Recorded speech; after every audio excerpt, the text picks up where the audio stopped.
Hello and welcome along to our weekly Think About It sessions, our empowered leadership discussions. We're a little bit early today than our normal 12:30 start, as anyone that's watching. I am in location and so I'm out and about, so we are a little bit early, so apologies for anyone that does come on live. Tienie, hello, welcome along. Hey, how you doing, Kirsty? Nice to see you where you are. It sounds exciting. It is. It's lovely. I'm in a place called Flock in Middlesbrough. A really great event happening. It's a really gorgeous location to work from Lovely, as well. So lovely. So this week, what are we here to talk about? So we're here to talk about external support for organisational development. And this is a really interesting topic, and this might be really interesting for people considering reaching out to organisations such as ourselves, or thinking about how they can grow their organisational development offer without necessarily investing in a whole team. So a really interesting topic, isn't it?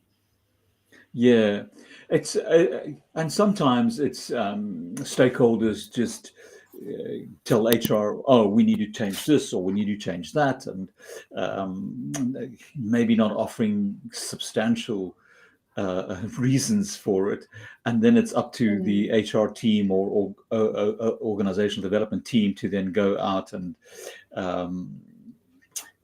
do some further research as to what it is that they are trying to solve for. Yeah.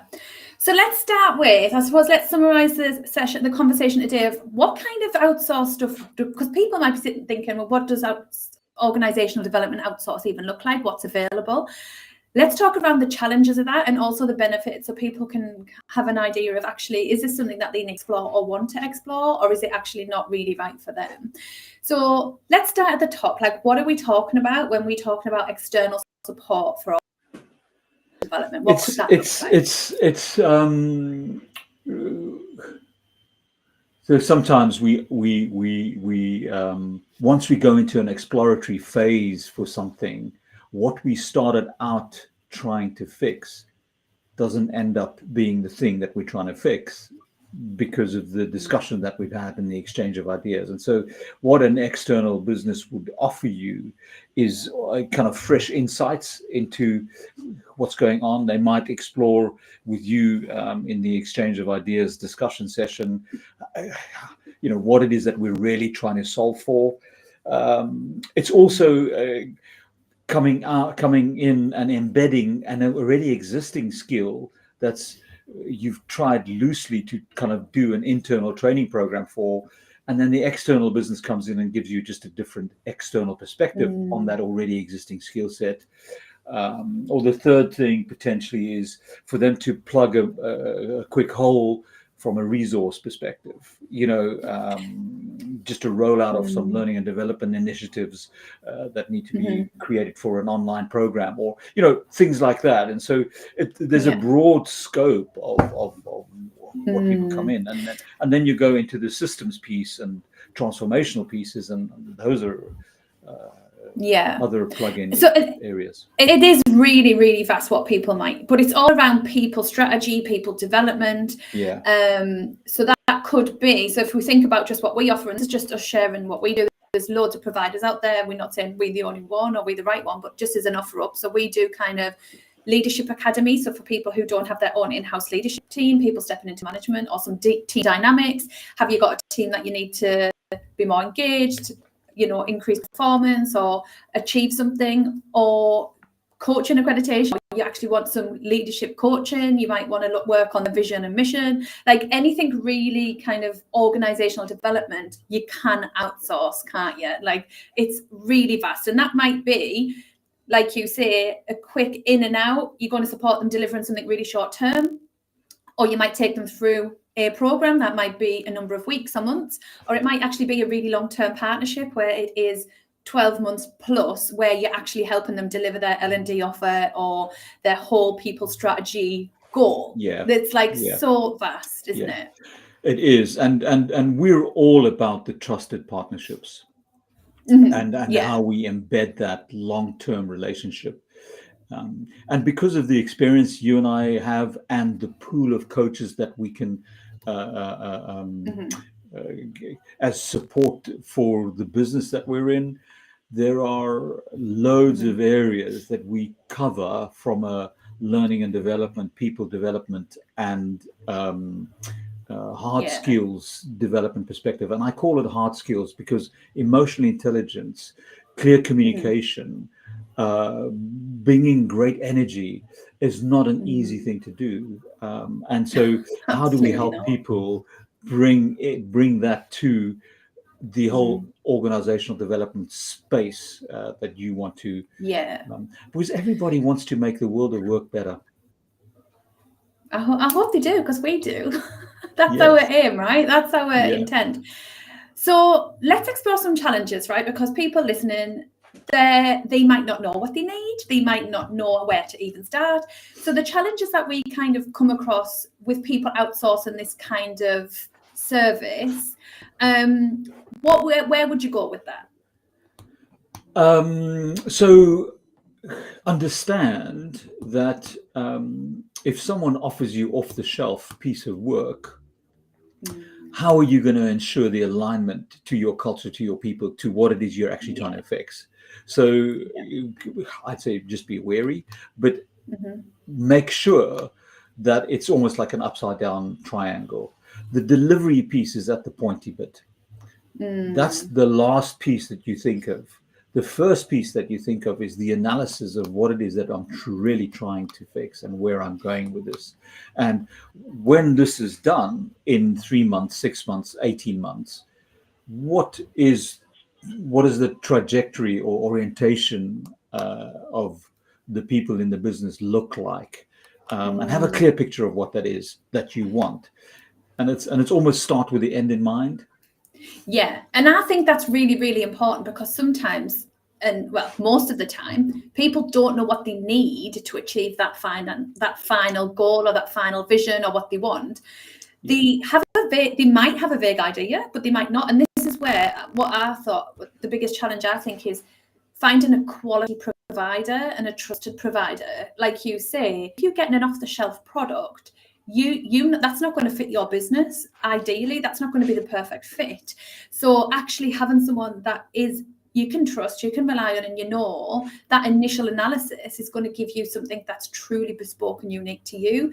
And also dig into the standards, the quality of that provider, because I feel like a lot of the time people go with kind of bigger organizations because it's a trusted name, or they're big in the industry, so they must be good or they must be trusted, where sometimes actually in that instance what you're getting is an off-the-shelf product, because it's that's how they scale, that's how they work. So a big challenge for me is around that quality piece.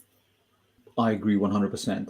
And make no mistake, if off the shelf is what you get to after your needs analysis, then that's suited. Although the language and delivery of that product should be tweaked to be customized to the landscape of the learning within your business.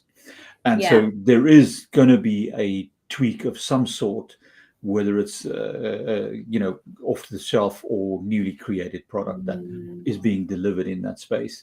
The other piece that you've just highlighted is I was at a conference last night,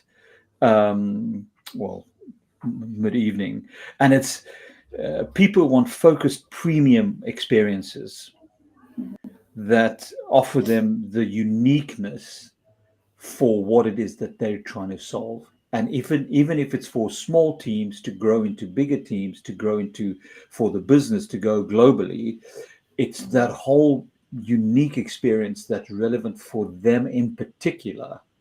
And the truly customized approach is where things are shifting in the learning space, human resources space, people development, team dynamic space.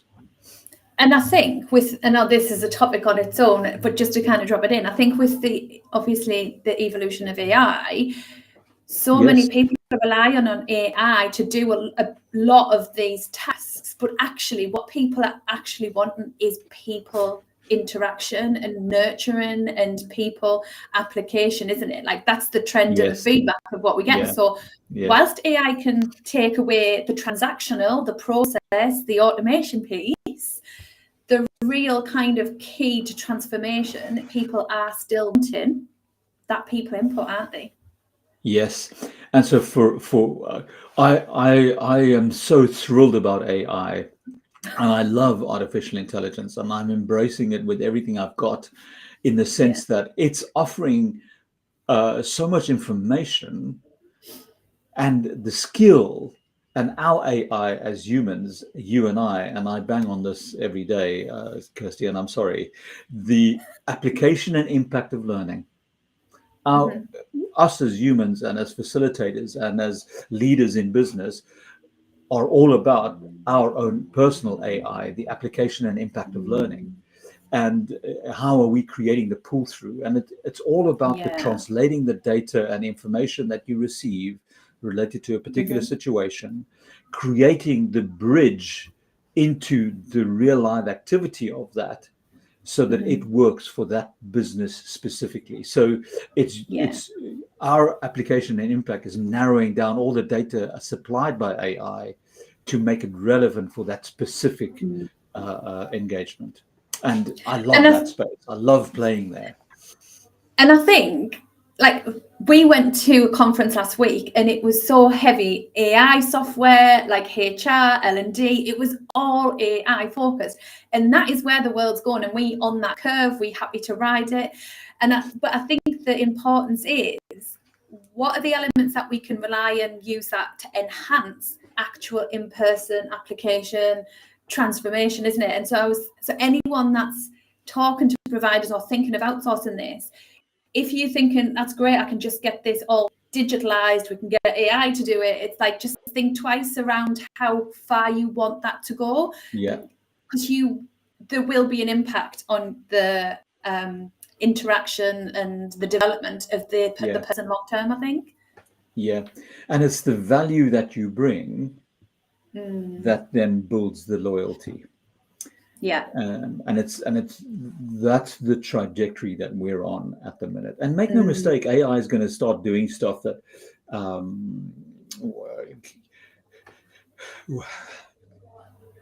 going to enhance the current situation that you find yourself in and make your life much easier.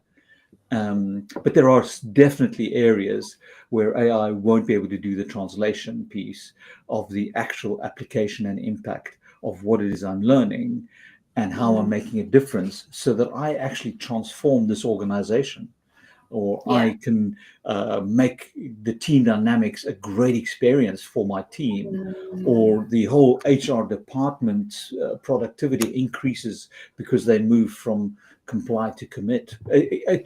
All of those things are things where we, not only as the ethical coaching company, but that value organizational development, that's where we make the difference. And I think we should do a session on AI, because we are really interested in it. And it's worth saying that we're doing some work with Northumbria Business School students, Northumbria Uni Business School students, and the whole project for us is AI and how we can evolve as providers and what we need to be aware of in the future landscape. So it is something that we are fully embracing, but we're also doing it with mindfulness and intention of how we can adapt that. I think another challenge, sorry, just before we call and don't get back out, is obviously people will be sitting thinking, God, it's just so expensive though to get these experts in. It's like such a high cost and we don't know if we can afford it, or it's not in the budget. I've got my own thoughts on that, but what would you say to that? The value that people bring is different to the price that you pay, because 45k or 50k is potentially a lot for someone, but very little for someone else, because of the value and the value that's been brought as a consequence of the interactions and activity that that business has brought into that business. And there's profitability measures, there's behavioral measures, shifts in culture, So all of those things are things that you can't really put a value on. And we know the slight difference from someone complying to something versus someone committing to something has got 8 to 12% performance output increase. And how do you measure that in sales?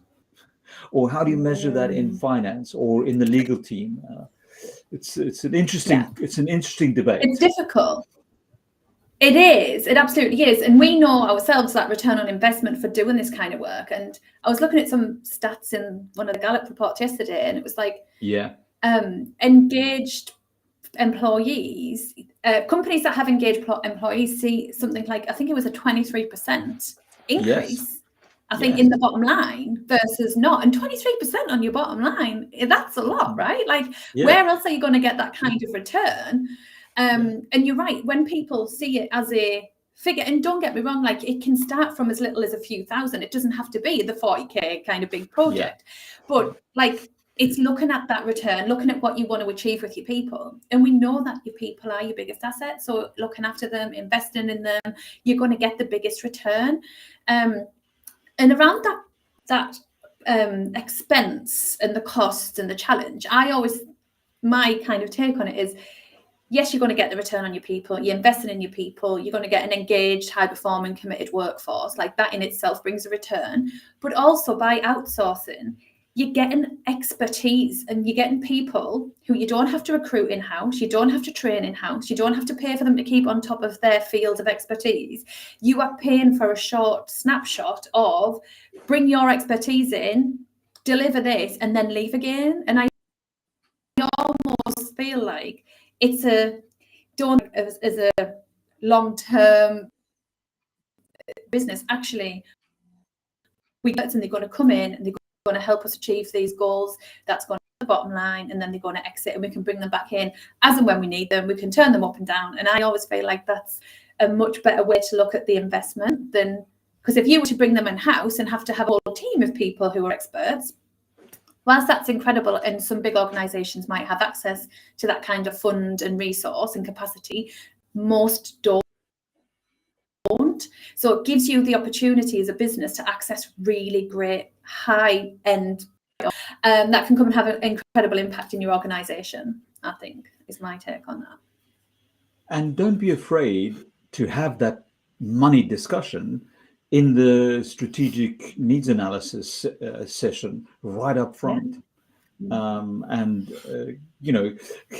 Some organizations say, but we have to see the whole picture and have to see where it's going and what needs to happen.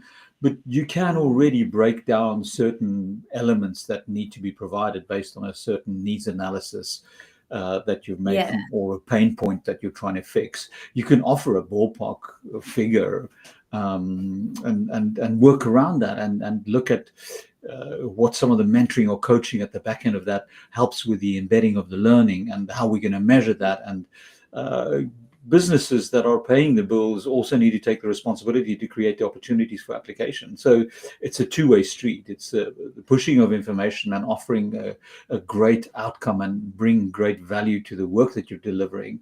But it's also the responsibility of the business, once that's actually been delivered, how are we creating opportunities for application? A farmer doesn't sow his land and then, fingers crossed, let's hope it rains. Yeah, absolutely. For sure. Okay, so what are we talking benefits? Why should people get this? I know we've already talked a little bit about benefits and we've talked about it, but what key benefits are there for people listening? Let's summarize it. Why should they explore external support for their people strategy? To offer so I think one of the key things that I found fascinating was the external perspective, another way of looking at it. There's my way, there's your way, and then there's the other way. So that is a great piece for me regarding an external service provider. The other piece was confirming and denying that, yes, we're doing the right thing. I think on that piece as well, if you bring in an external provider, they are completely independent with a fresh perspective. There's no vested interest in whether you go A or B route. It is they're going to give you a different perspective, aren't they? And I think sometimes as a leader of a business, depending on how big you are, it can be quite lonely at the top. So having that really trusted, independent support, whether that is from an organisational development, people strategy, leadership coaching, mentor, whatever, it is an independent, trusted view that is trusted. Right? You don't have to go to team and have these conversations, or you might not have that team that you feel comfortable doing that with. And then the other benefit is freeing up a resource in your business that the external service provider is offering you potentially a facilitator or someone to help onboard your new folk arriving at your business. It's freeing someone else up to do something else in your business. So there's numerous ways of us looking at the benefits of this. Absolutely. And I suppose you're bringing in, like, just to what I've said previously, you're bringing that expertise in, aren't you? These people, these organisations will be working with lots of other businesses, like as we are. We see different things. We see trends. We see what works. We see what doesn't. It's our job to keep on top of those trends. It's our job to read those reports and see what's working and what's not. And bringing those conversations in-house, you might limit that, the visibility of that kind of stuff. Yeah. And also make no mistake that once we've decided on a path to travel to help this business shift or transform in a particular way, and it's not working, be agile enough to change. And I know in two particular instances where we've paused, had a stronger discussion, got further buy-in from the people that are consuming what it is that we were offering to make sure that it's meeting what it is that they needed.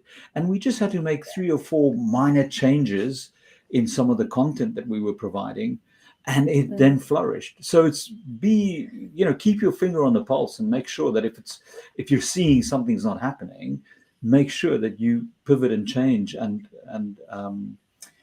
have a good conversation with your stakeholder. That's really important point for anyone considering, or even in the realms of having conversations with organisations to help support them in this.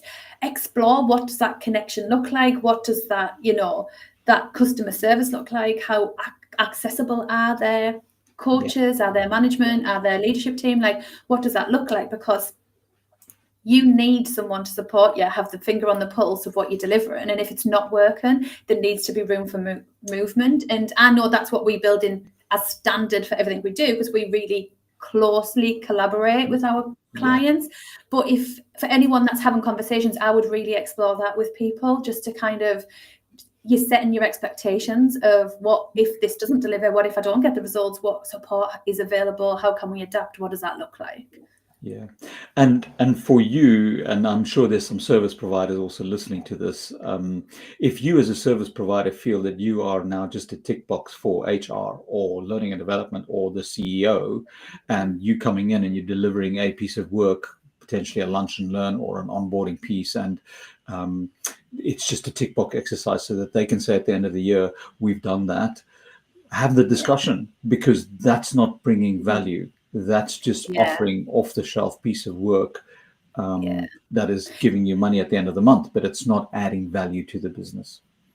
There needs to be commitment both sides, doesn't there? Like commitment from the service provider to deliver really great quality, high-end coaching, training, whatever that is. But there also needs to be a commitment from the organisation to allow time, effort, energy internally to apply this stuff. So there definitely is a two-way commitment for sure. Yeah. Okay. And sometimes service providers like us, that's what tarnishes our reputation, is because some people are okay just doing that, and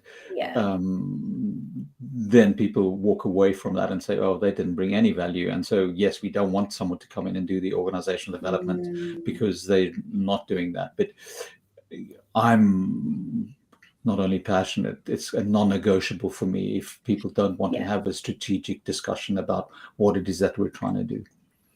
And we've walked away from contracts, haven't we, and people in the past because it hasn't been the right fit. And our reputation is incredibly important, given the name of what we do and our ethics and our charter and everything.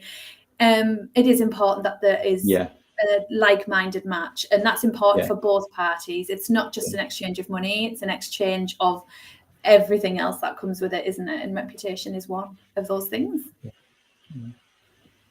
Nice. Okay, so to wrap up our session today, let us do a really plug of what we do for anyone. Earlier, Tienie, our trusted partnership, and this is what we move into is going to be our main service offering now that we've got a academy up and running. So our trusted partnership is where we will almost be the turnkey, the plug-in for people's strategy, and that could include a vast array of things because we have a huge amount of knowledge, resource and expertise in-house. So that could be launching, it could be people going through your leadership academy in-house. We've got things, and that starts a partner with you, get to know you, and your detailed report of how you can achieve those people's strategies and how we can support you or not. So if it is, drop us a DM, myself or Tienie, or go onto our website where there's plenty of information. But do book a call, no pressure call. Happy to just chat, even if we point you in the direction of someone else if we're not the right fit. Yeah, I love, and I've had a couple of those chats over the past few months, and it's just nice spending time and exchanging ideas. That's what we're doing. It is. Awesome. Well, thank you ever so much, Tienie, as always. And for anyone listening, we will be back next week, same time, back to 12:30 on time next week. Tienie is away on holiday for the next 2 weeks, so I do have a guest coming in to support me in place of Tienie for the next couple of weeks. Awesome.